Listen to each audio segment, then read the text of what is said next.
You know Raheem Sterling's style of play, and you really know his T-Rex arms when he runs.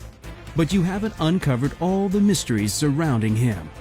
Here are 6 things you didn't know about Raheem Sterling. Number 1. His father's death. This tattoo of an assault rifle on his right calf ruined his 2018 World Cup.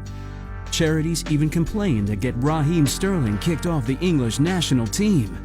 Yet this tattoo has a very precise and personal meaning. When I was 2, my father was killed with a firearm, and I promised that I would never touch a weapon in my life. I shoot with my right foot, so it has a deeper meaning. Some parts of the media apologized, but Sterling still remains an easy target for their hate. Number 2.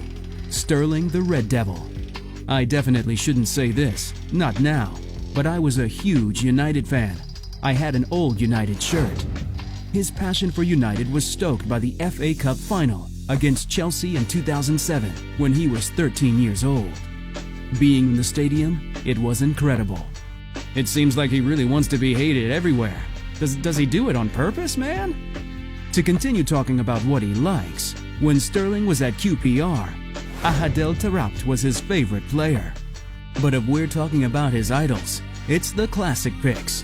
My true idols were obviously Ronaldo and Messi, and yes, Ronaldinho. When he played, it was like he was playing with children. Number 3. He was a cleaner. Sterling lived with his grandmother in Jamaica until he was 5, because Nadine Sterling went to England to study to ultimately bring her kids over. Once he was there, his mother took on lots of little jobs, including one as a cleaner in hotels. And unfortunately, she was sometimes forced to take her kids with her. I'll never forget waking up at 5 in the morning before school and helping her clean the toilets in the hotel in Stonebridge. I'd be arguing with my sister like, no, you got the toilets this time. I got the bed sheets. But there were positives, even in the worst situations. The only good part about it was that my mom would let us pick anything we wanted from the vending machine when we finished.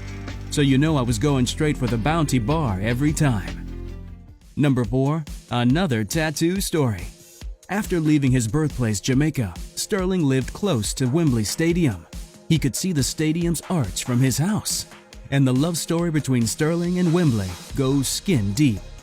My arm tattoo? It's a little boy with his ball looking at Wembley Stadium. I saw it every day when I was young, from my garden.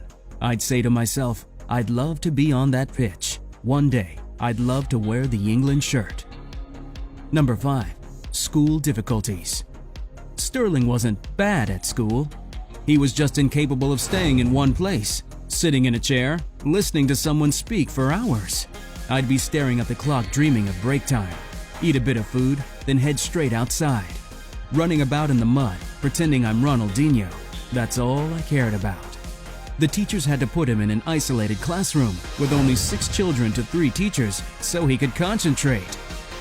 Number 6. It was football or athletics.